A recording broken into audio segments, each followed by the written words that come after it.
Olá, sejam bem-vindos a mais uma edição do Planet Vox. Eu sou Sidónio Amus e hoje vamos falar sobre mentes ambientalmente sustentáveis ou mentes ambientalmente conscientes. E para tal, nós contamos com Regina Charumar, que é ambientalista e docente universitária.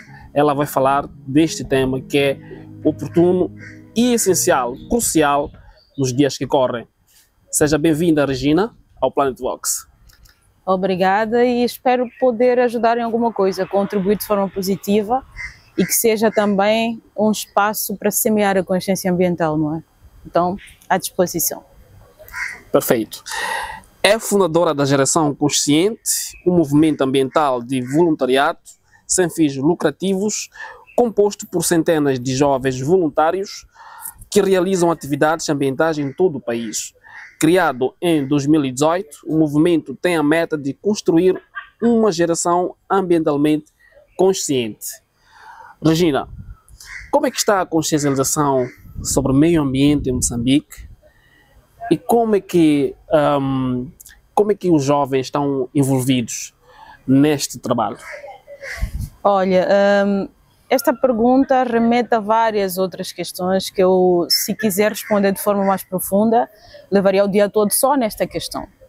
Mas é importante referenciar, até sublinhar, porque é bonito, que essa questão da consciência ambiental vai evoluindo, vai melhorando muito no nosso contexto. Eu falo especificamente de jovens. Nós temos cada vez mais jovens conscientes. Temos cada vez mais jovens preocupados e tentando obter informações ambientais. Isso é positivo, isso é ótimo. Em termos de saúde, de forma geral, eu diria que os jovens estão cada dia mais conscientes. Estão principalmente os jovens que têm acesso à informação, que é importante fazer referência a isso. Quanto mais informação eles têm sobre a questão ambiental, mais eles evoluem como seres humanos e mais se tornam pró-ambiente. Os jovens estão melhores hoje em dia. Mas isso também não escusa o fato de termos jovens que se comportam de forma muito errada. E gosto de fazer este aponte, porquê? Porque não é só o lado positivo. Aliás, eu me refiro ao fato de estarmos a evoluir como seres humanos, porque temos mais acesso à informação e os jovens estão cada vez mais preocupados com a questão ambiental. Mas, ao mesmo tempo, nós temos também um grupo de jovens que, se calhar, seja metade ou a maioria, não sei ao certo, que no dia a dia, nos seus chillings e companhia, não se comportam tão positivamente em relação ao meio ambiente. Então, ainda que eles tenham acesso à informação, que se estejam a tornar conscientes, continuam a ter algumas atitudes que não são muito benéficas, que não são muito positivas ao meio ambiente. Então, temos sim melhorias, mas temos também algumas situações preocupantes que nós precisamos puxar um pouco a orelha das pessoas para melhorarem um pouco. Eu sinto que esta responsabilidade de cuidar do meio ambiente, muitas vezes as pessoas terceirizam a preservação ambiental para as outras pessoas. É como se essa responsabilidade não fosse minha, fosse das outras pessoas, fosse das autoridades governamentais, fosse da responsabilidade de ativistas ambientais. Qual é o entendimento que tem, como descreve o entendimento que as pessoas têm sobre a preservação das suas responsabilidades em relação ao meio ambiente? De fato e infelizmente é o que nós vemos mais. É esta tendência das pessoas de apontarem sempre o dedo e a responsabilidade aos outros, mas isso não acontece só na questão ambiental. Nós temos essa tendência a culpabilizar o outro porque é muito mais fácil encarar o problema nestes termos. E quando se fala em questões como ambiente, que é difuso e é da coletividade, que é aquela questão que nós não temos logo de antemão uma responsabilidade, porque nós colocamos na nossa cabeça que o ambiente é de todos e todos estão inseridos, então não é uma coisa minha. Nós temos essa cultura de pensar que só o nosso espaço, aquele físico, o nosso quarto é a nossa responsabilidade. Toda a casa, se calhar, não seja tão a nossa responsabilidade. Este individualismo que nos faz pensar que o ambiente é do outro, que essa responsabilidade é do município. é de ambientalistas ou é do Ministério, e não é. Primeiro porque nós como seres humanos, independente da classe social, do status social, da idade, estamos todos inseridos no meio. Nós estamos inseridos no meio ambiente e nós precisamos mais dele do que ele de nós. Que nós, para vivermos, para respirarmos, para trabalharmos, para estarmos aqui a gravar, precisamos do meio ambiente.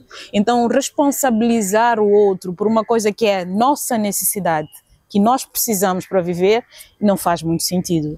Agora, claro que existem entidades em termos de hierarquia, de governo, de Estado, que têm uma responsabilidade acrescida para gerir melhor o meio ambiente, para gerir o município, para gerir o lixo. Nós temos entidades que são responsáveis, mas essas entidades são feitas de pessoas, de seres humanos, que inicialmente já têm a responsabilidade sobre o meio em questão.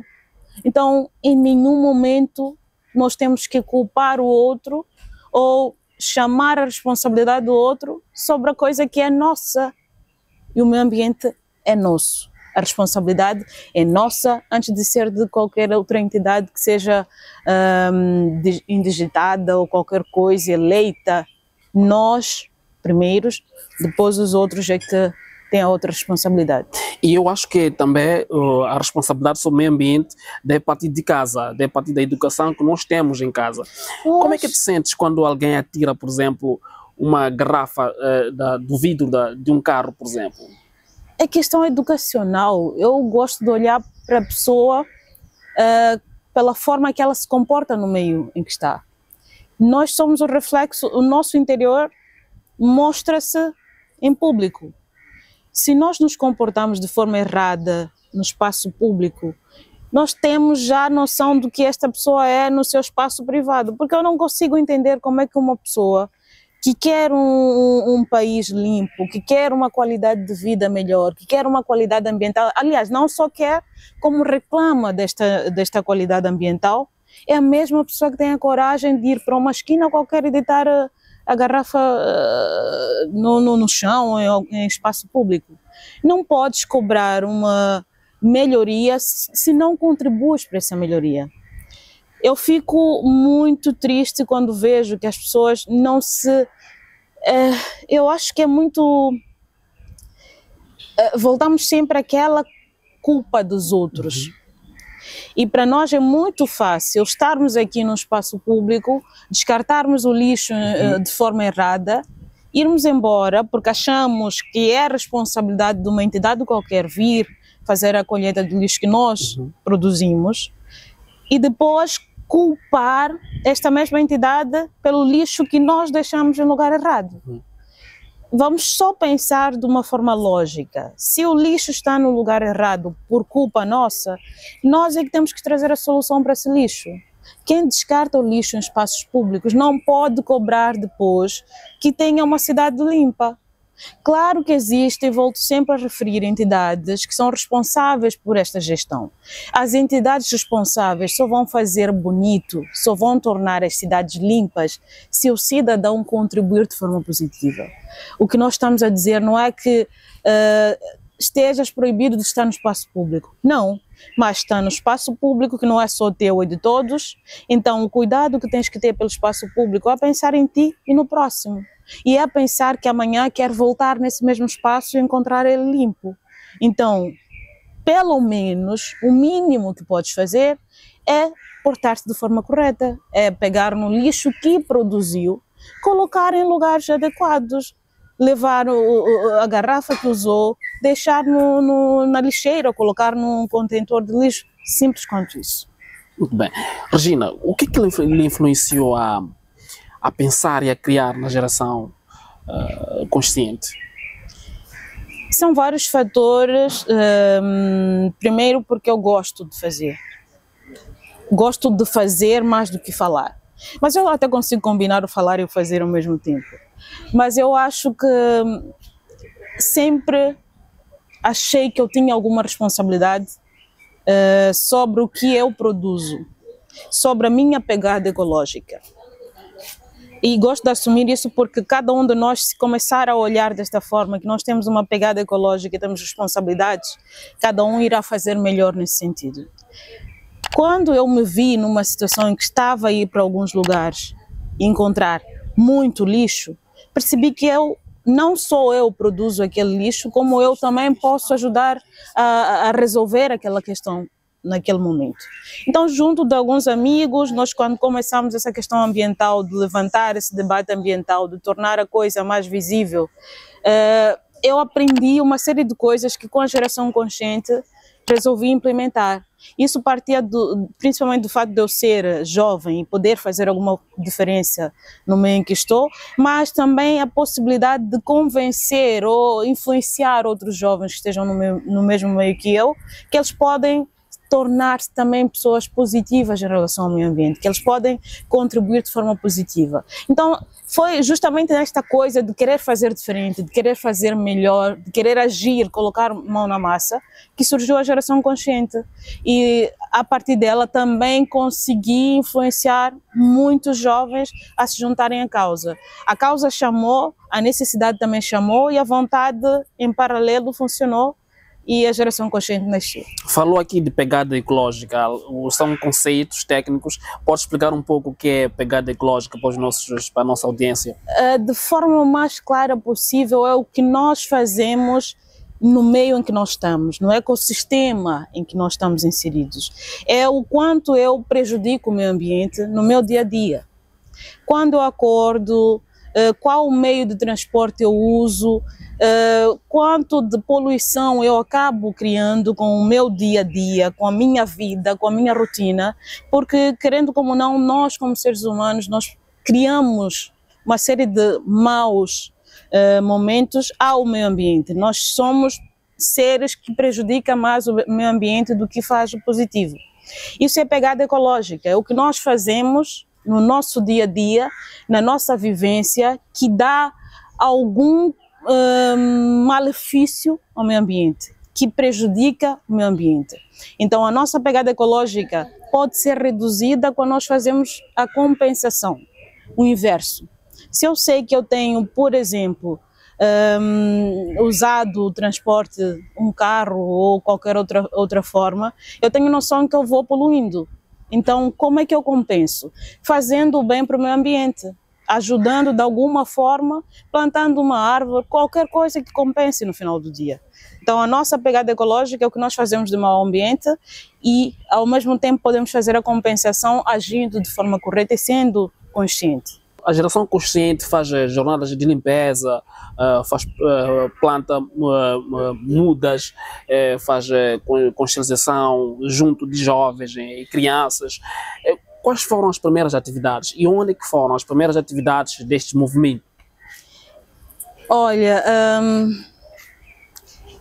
o movimento nasceu em 2018, mas confesso que formalmente, oficialmente, ele só surge em 2019. E a primeira atividade foi em Machanjuine. Peço desculpas que eu não consigo pronunciar como deve. Eu sou do centro, então eu não consigo pronunciar. Percebemos, né?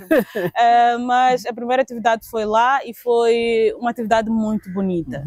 Foi restrita, com cerca de 50 pessoas, mais ou menos, jovens, todos eles, que nós fomos limpar a zona de Machanjuine.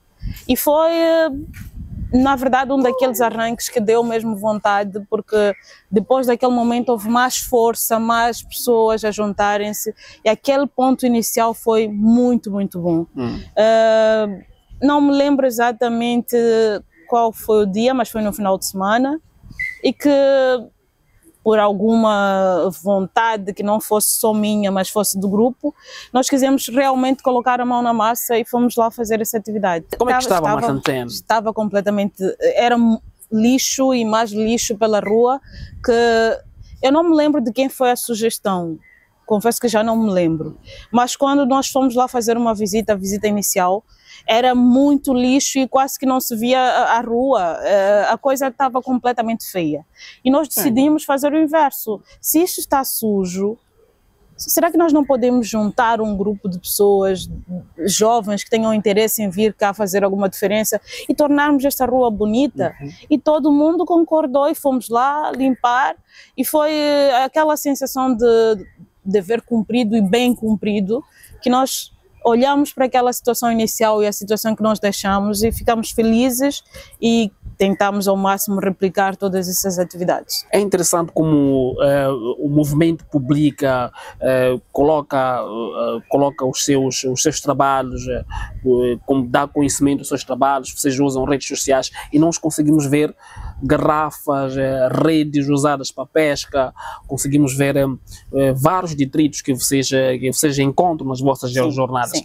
Que impressão vocês têm destes detritos que vocês encontram? Que impressão vocês têm do comportamento humano? É uma faca de dois gumes, na verdade, porque a sensação é que nós estamos a fazer algo muito bom, positivo, porque a recolha, a retirada, a remoção daqueles produtos ou objetos que nós encontramos faz-nos ter a certeza que estamos a fazer o melhor, porque olhando até para o antes e depois, nós removemos desde macumbaria, que nós encontramos muito em alguns pontos, garrafas, latas, redes de pesca, uma série de coisas que não deviam estar em alguns ecossistemas, que acabamos encontrando lá e retiramos.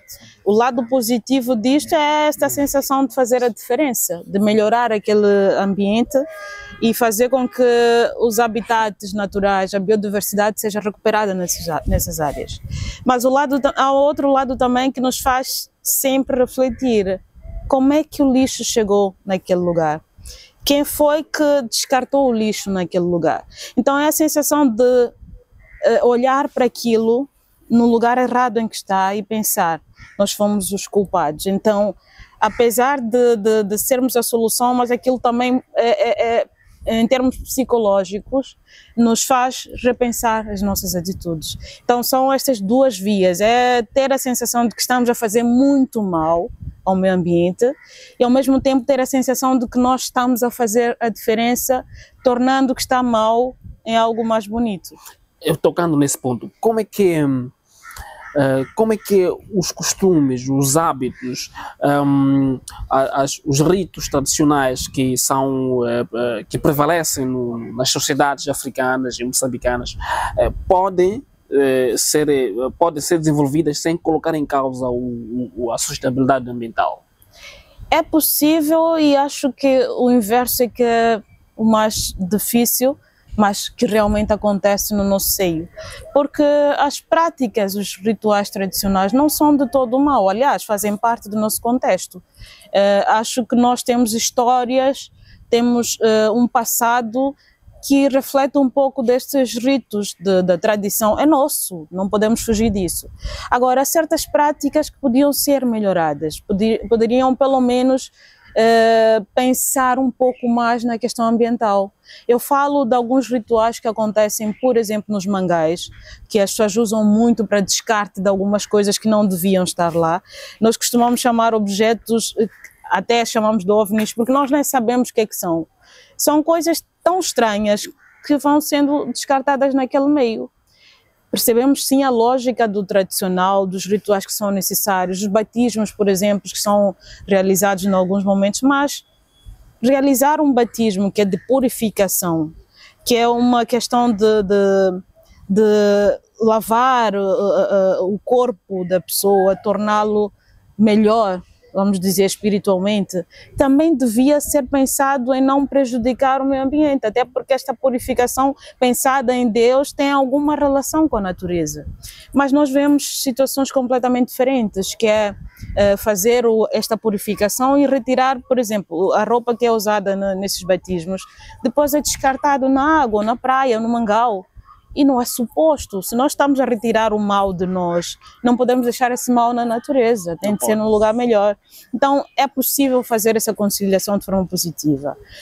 As nossas práticas são benéficas sim, mas podem ser melhoradas a pensar no meio ambiente. Tocando ainda nesse ponto, o que a geração consciente pode fazer para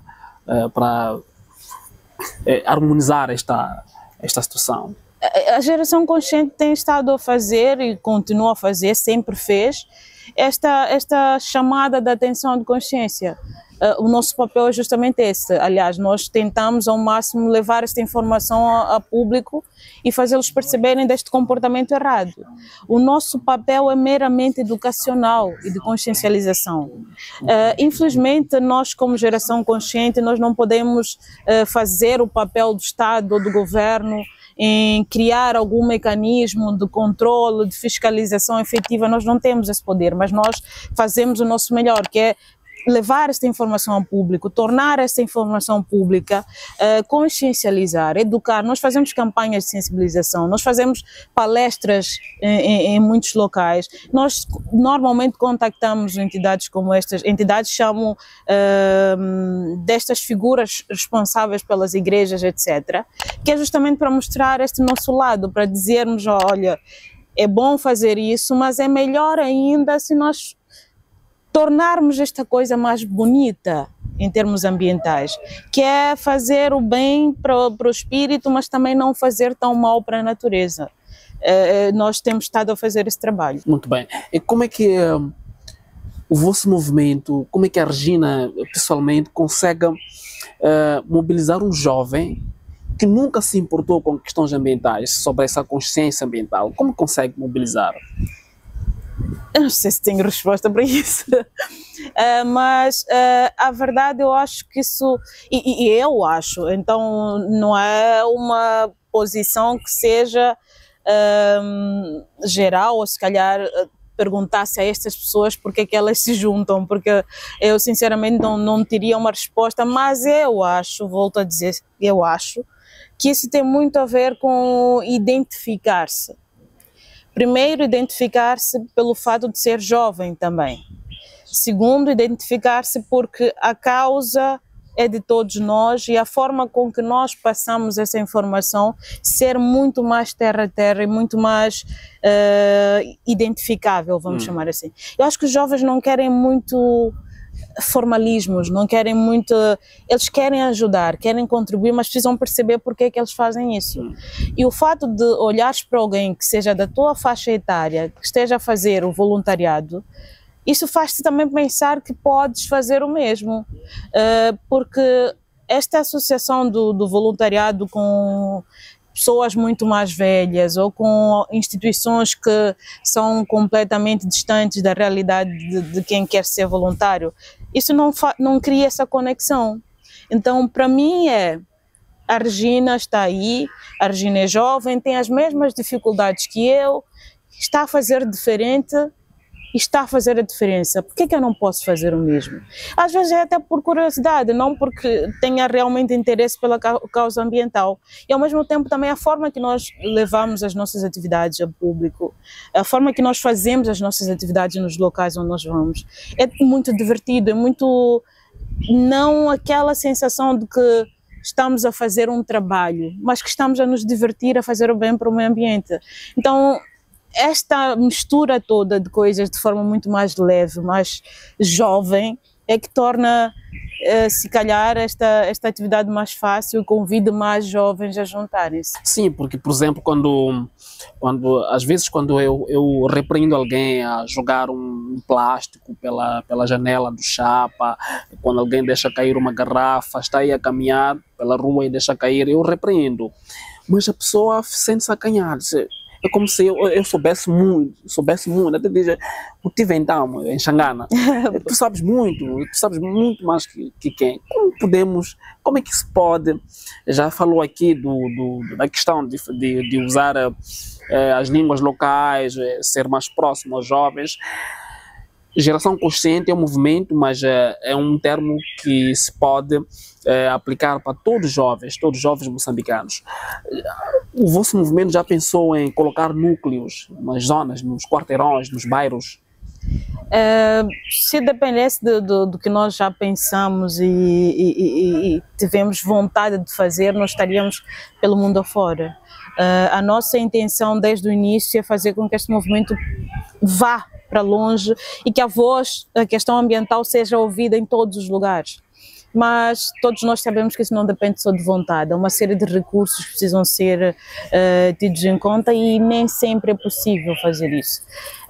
Nós somos um movimento sem fins lucrativos, sem financiamento, sem nenhum tipo de apoio, vamos chamar assim, que faça com que o próprio movimento crie esses tentáculos todos. No início, alguns núcleos surgiram, nós criamos esses núcleos, tanto que criamos clubes e grupos em várias províncias para que este movimento pudesse dar essa continuidade e não fosse só estrito a Maputo. E isto foi muito bom, tivemos várias atividades em vários pontos, mas a gestão e a sustentabilidade desses grupos não é quase que é um trabalho muito difícil, que pede muitos recursos e infelizmente não é fácil gerir quando não se tem esse recurso, e sem estes apoios necessários também não é possível. Todas as atividades, desde limpezas e plantios de árvores, tudo demanda recursos e tudo demanda recursos financeiros. E todas essas atividades, se vocês repararem na nossa página, são centenas e centenas de atividades, todas elas foram, como é que eu diria, foram por meios próprios. Foram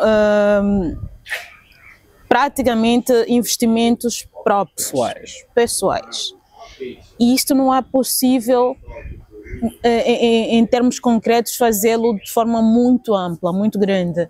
Se nós tivéssemos algum tipo de financiamento, algum tipo de apoio, isto facilitaria sobremaneira de ter movimentos em vários pontos do país, porque eu falo principalmente na questão material. Eu falo porque em cada atividade nós perdemos, não só perdemos, mas descartamos uma série de materiais. Se nós compramos sacos, por exemplo, eles são válidos para uma atividade, depois temos que comprar mais sacos. Se são luvas, também são necessárias em cada atividade novas luvas. Sem contar que há uma série de outros recursos necessários, desde a água, etc., que precisamos delas em todas as atividades. E é um investimento muito caro, e um investimento pessoal, próprio. Então, não tem como crescer tanto como nós. Crescer até pode, tanto que nós crescemos, mas não tem como ser tão grande quanto nós sonhamos e almejamos. Ainda não temos essa possibilidade porque não temos ainda recursos que nos permitam fazer isso. E desta forma pessoal, o investimento sendo pessoal é um pouquinho mais difícil ainda. Mas temos fé que em algum momento nessa vida a coisa vai tornar-se muito, muito maior. Sim, porque é voluntariado, mas depois de uma atividade as pessoas precisam se alimentar, precisam de uma água, precisam de depois tomar o transporte. Tudo isso aí requer uma logística. Uma grande logística. E não só pela logística que tem a ver com a própria atividade, mas nós encontramos dificuldades de várias maneiras, vamos chamar assim. Porque o fato de ser voluntariado, de reunir jovens que estão a fazer a diferença, sem cobrar nem um centavo, e que estão a melhorar algumas situações. As nossas praias, por exemplo, foram várias intervenções nas praias de limpezas. Sim, nós vimos que honestamente as dificuldades para ter autorizações, por exemplo, para realizar esse tipo de atividade não faz nenhum sentido.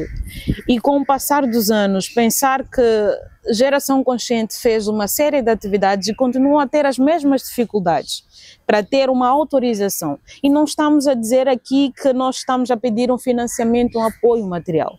Estamos a falar que nós estamos a requerer para realizar uma atividade de voluntariado. Portanto, a dificuldade aqui não é só material, mas não é só material, é toda uma conjuntura de legalidade. Sim, que como manter e como convencer as pessoas que todos os dias nós temos que bater na mesma porta e pedir autorização da mesma maneira e ainda assim ouvir que não é possível fazer uma atividade, sendo voluntariado, custos próprios, para o benefício de todos.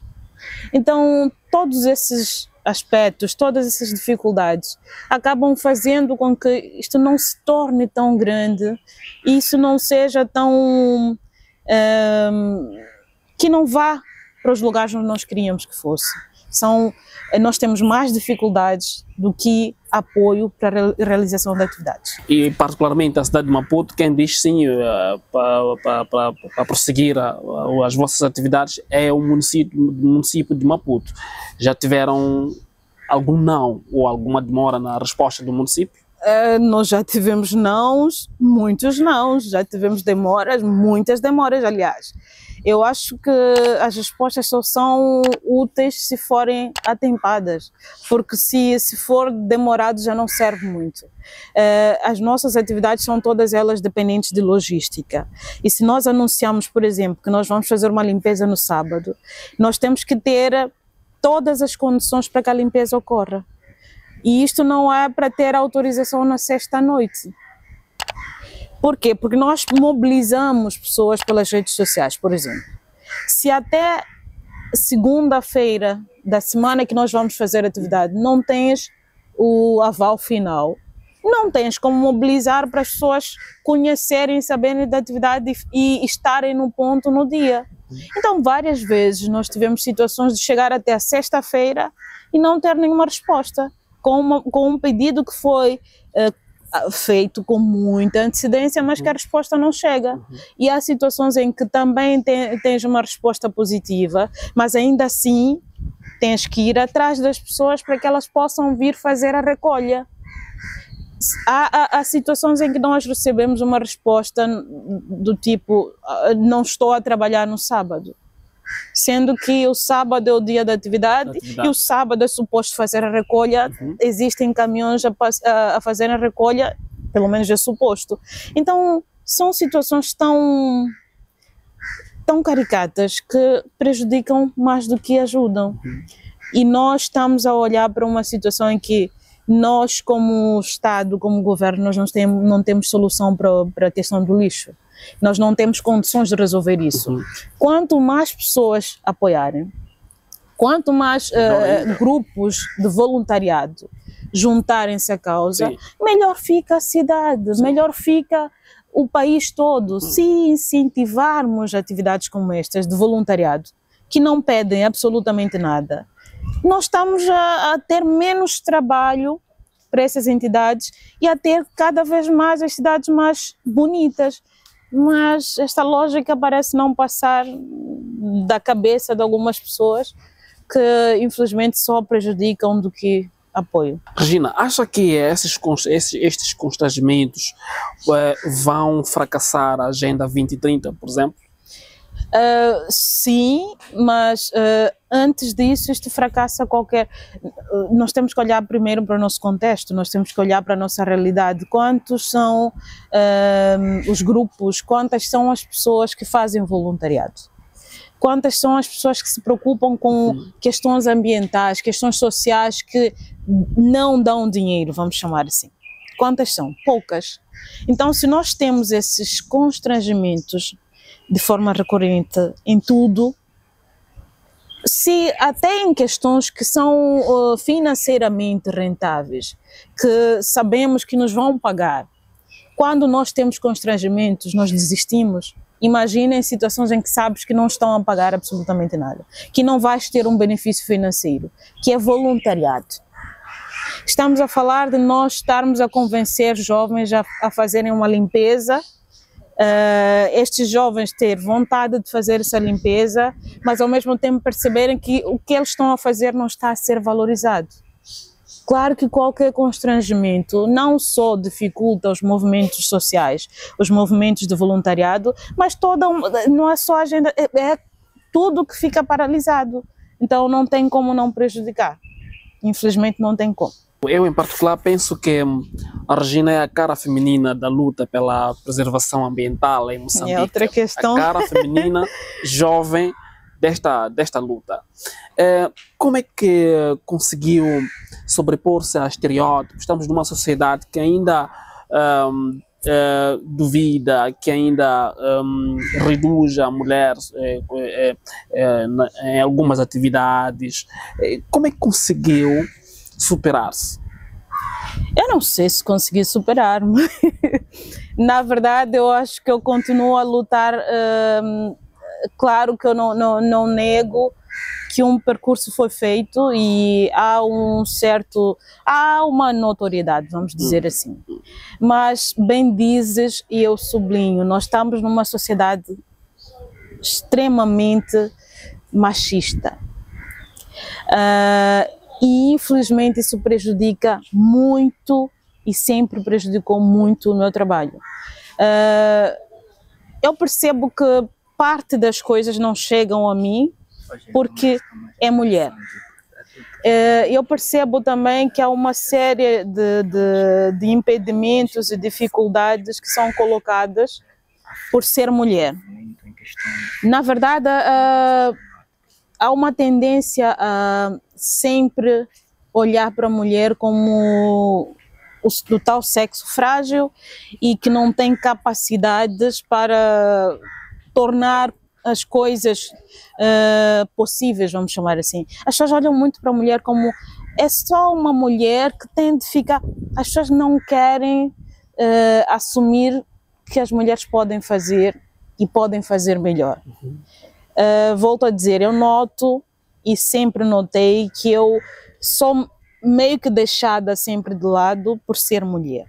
Por ser mulher, por ser jovem, então isso já me torna 2 vezes menos interessante para algumas coisas. Mas eu acho que ao mesmo tempo isso me dá uma certa força, porque parte do que eu consegui, esta visibilidade toda que eu acabei conseguindo, foi justamente a bater de frente com essas dificuldades. Foi justamente a mostrar para as pessoas que eu tenho que convencer 2 vezes mais do que as outras, que eu posso fazer e que eu posso fazer diferente. Então, é uma raiz machista que olha para a Regina como não pode ser ambientalista, não pode estar na frente do movimento na área ambiental porque isto é para homens. Porque são os homens que têm de estar na frente de alguns movimentos, que têm de dar a voz, não pode ser uma mulher. Entretanto, esta questão não vem só dos homens, isto também vem das mulheres. Eu gosto de dizer que as mulheres são mais machistas do que os homens, porque são as mulheres que têm essa, infelizmente durante muitos anos, hoje em dia há uma abertura maior, mas quem sempre esteve na frente da educação das pessoas, das crianças, são as mulheres. E são as mulheres que acabam criando esse sistema machista de olhar para outras mulheres e dizerem assim, se é a atividade da Regina, eu não vou. Mas se for a atividade de um homem, eu vou. Porque o homem tem de estar lá. E a Regina não devia estar lá. A Regina devia estar muitas vezes no início, por exemplo, das nossas atividades, lá no passado. Era muito, mas esta menina, por que é que não está ao sábado no salão a fazer as unhas, não sei o que, mas está metida ali nos mangais. Então ela não está bem da cabeça, ou ela não pode fazer... É muito fácil aceitar um homem a fazer estas coisas. É completamente difícil, impossível encarar uma mulher numa situação dessas. Então, isto desde o início sempre foi um empecilho, sempre foi uma dificuldade muito grande, tanto para os homens quanto para as mulheres. Há quem diga que a vulnerabilidade de uma mulher prejudica toda a sociedade, e eu estou de acordo. Até que ponto esta minimização das mulheres pode reduzir a sua participação na luta pelo meio ambiente, na luta pela mitigação das mudanças climáticas? Olha que não só a pergunta é interessante, mas eu vou agora criar uma espécie de ponte para o fato da mulher ser... como é que se diz, há um ditado não, uma frase que explica muito isso, que a mulher é a natureza, a mulher é a descrição da natureza, e é pelo fato dela ser a descrição da natureza que ela sente muito mais o impacto de qualquer condição anômala na natureza. Se nós repararmos para o contexto africano, para os nossos países de companhia, nós vamos perceber que em qualquer situação de calamidades, de intempéries de companhia, quem fica mais prejudicado, vamos chamar assim, quem sente o impacto direto é a mulher. Porque é a mulher que normalmente cuida da família. Se nós temos secas severas, se nós temos chuvas, inundações, Quem se reparar de forma mais aprofundada vai perceber que os homens normalmente saem das casas ou abandonam as comunidades à procura de melhores condições de vida fora dessas comunidades. Quem fica nas comunidades são as mulheres. Em situações de cheias, ela está lá a cuidar dos filhos porque não pode abandonar. O homem pode abandonar. Quando nós temos estas secas severas, por exemplo, quem vai atrás da água em quilômetros de distância e tem este prejuízo com as secas são as mulheres. Então, esta relação entre a mulher e o meio ambiente, a mulher e a natureza, é muito mais conexa, muito mais de ser sentido na mulher do que no homem. Agora, ao mesmo tempo que ela é mais impactada, ela tem menos voz. Tem menos voz por quê? Porque as outras também não acreditam na voz dela, não dão espaço para que ela seja ouvida. Porque se nós apoiássemos mais as mulheres, se calhar esta questão ambiental fosse olhada de uma forma mais séria e mais diferente. Porque a sensação que ela tem, é o prejuízo que ela tem muito maior, que lhe vai fazer falar mais sobre a coisa e trazer soluções. Quem não sente esse impacto direto, de forma mais profunda, também não está preocupado com soluções. Então, o machismo prejudica não só a questão ambiental, mas prejudica toda uma sociedade, porque nós temos muito esta tendência da mulher levanta a mulher, mas a mulher não quer ver a mulher lá em cima e não quer ter uma porta-voz que seja uma mulher, prefere que seja um homem a falar pela mulher. Então, isso é estrutural, é cultural. É uma série de coisas que precisam ser analisadas, serem resolvidas para nós chegarmos a uma solução, mas o machismo é sempre um problema muito grande. Doutora, as crianças, como é que a Regina, como é que o movimento trabalha com as crianças? As crianças são a nossa esperança, na verdade. O maior investimento que nós fazemos é nas crianças. As atividades, por exemplo, viradas às escolas que nós procuramos sempre fazer, são todas elas pensadas justamente nas crianças, porque eu costumo dizer, e isso também não tem nada a ver com a minha opinião, mas nós sabemos que os adultos já estão formatados, vamos chamar assim, eles já têm uma mente feita que mudar os adultos é um pouquinho mais difícil do que as crianças. As crianças estão num processo de construção, de evolução, que eles podem se tornar pessoas melhores. Então, para nós, olhar para uma criança e torná-la consciente é muito mais fácil do que tornar um jovem ou adulto consciente, por causa dos vícios todos que eles já carregam. E nós, justamente por saber que as crianças são essa esperança que nós temos, porque se nós começarmos a incutir as questões ambientais desde pequenino, nós vamos tornar esta criança um jovem, um adulto mais consciente. Então a nossa esperança está justamente nestas crianças. Volto a sublinhar o fato de nós estarmos a fazer, e fazemos sempre desde o passado até agora, uma série de palestras nas escolas, escola primária, escola secundária, justamente para chegar a estas crianças e levá-las a um ponto em que elas possam perceber que, olha, eu sou criança, mas eu posso contribuir de forma positiva. E ao mesmo tempo saber que nós estamos a semear, que são estas crianças justamente que vão carregar isso para o futuro. As campanhas de plantio de árvores, por exemplo, nós incluímos sempre crianças, porque elas são o futuro, são a nossa esperança. Quando nós fazemos as limpezas de praia, nós queremos, aliás, nós sempre pedimos que os pais possam trazer os seus filhos, que as crianças participem, porque elas mais fácil... e elas fazem sempre muitas questões, que é saber porque é que este lixo está aqui, porque são os adultos que estão a fazer errado para o meio ambiente, então eu sou o herói e posso mudar esta condição. As crianças sempre foram o nosso alvo principal e sempre foi para nós o melhor deste processo todo, e diria que é a terra mais fértil que nós temos para semear a consciência ambiental e ver crescer, principalmente. As crianças sempre foram o nosso foco. Eu também defendo a questão eu também defendo as iniciativas que partem do topo para a base. Como é que avalia o currículo do sistema de educação nacional? Acha que estas temáticas ambientais estão lá incorporadas ou precisam ser melhoradas? O currículo precisa ser melhorado.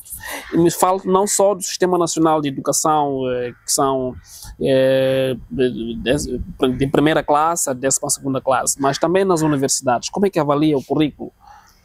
Na verdade, o currículo assim não é exatamente o que nós necessitamos, vamos chamar assim. Nós somos um país que está numa situação de vulnerabilidade. Nós somos um país vulnerável a mudanças climáticas. Nós somos um país que a capacidade de resiliência em situações calamitosas nós sabemos exatamente que é mínima, se não inexistente. O que isso quer dizer é que nós somos vulneráveis de tal maneira que nós deveríamos ser os primeiros a tomar iniciativas, a ter esta questão ambiental como prioridade. E se nós estamos nesta condição de vulnerabilidade, queremos soluções que sejam sustentáveis e a longo prazo, nós precisamos investir na educação. A educação no sentido amplo, educação ambiental no sentido mais restrito da coisa. O que nós precisamos fazer é que as pessoas percebam que elas precisam do meio ambiente e que não só precisam do meio ambiente, como precisam cuidar desse meio ambiente.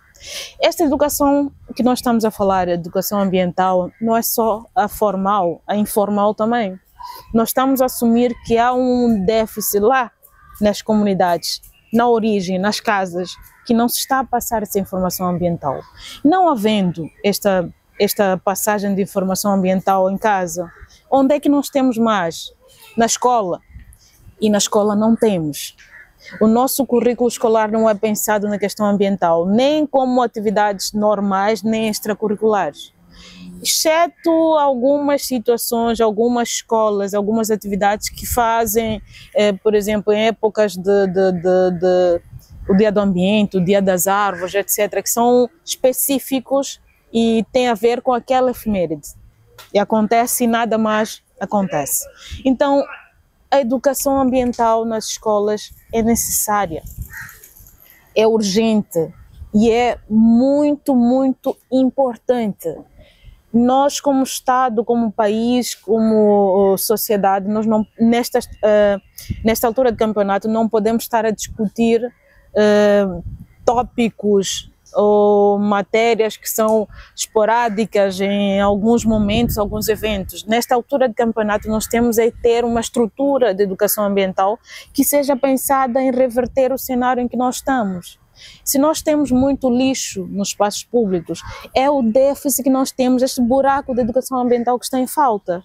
Se nós temos as pessoas a desmatarem, a acabarem com a flora e a fauna, se temos pessoas a cortarem árvores de forma desregrada, por exemplo, a poda, que é completamente, praticamente cortar a árvore e matá-la, é um déficit de educação ambiental, é que as pessoas não têm noção do que estão a fazer muitas vezes. Então, como um país nesta condição não investe na educação ambiental, não tem educação ambiental no currículo escolar?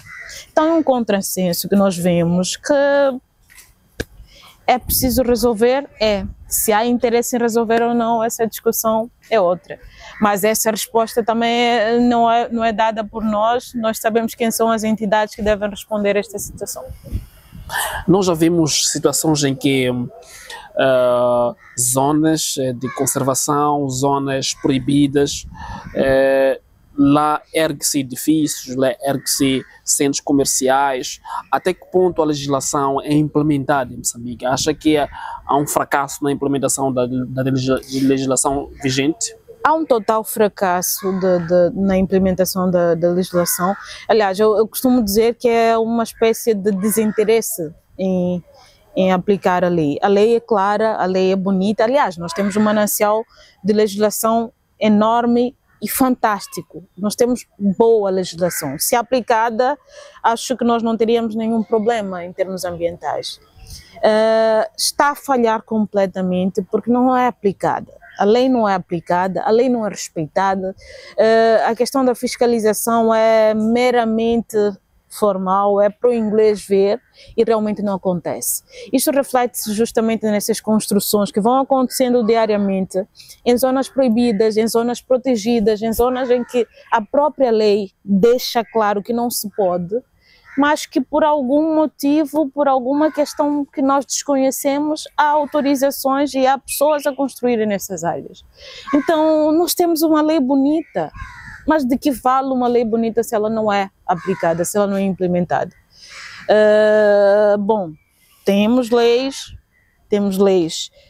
muito boas, mas temos um vazio enorme entre o que nós temos de lei escrito e a aplicação desta lei na prática. Então, não havendo esta conexão, as nossas leis estão aí nas gavetas e não são tão úteis quanto deveriam ser. Regina, tem alguma coisa para partilhar? Estamos aqui a falar do movimento juvenil, estamos aqui a falar de consciencialização ambiental. Que mensagem deixa para que as pessoas despertam atenção e dizem sim, eu estou pronto para melhorar o ambiente em que eu estou e eu quero contribuir?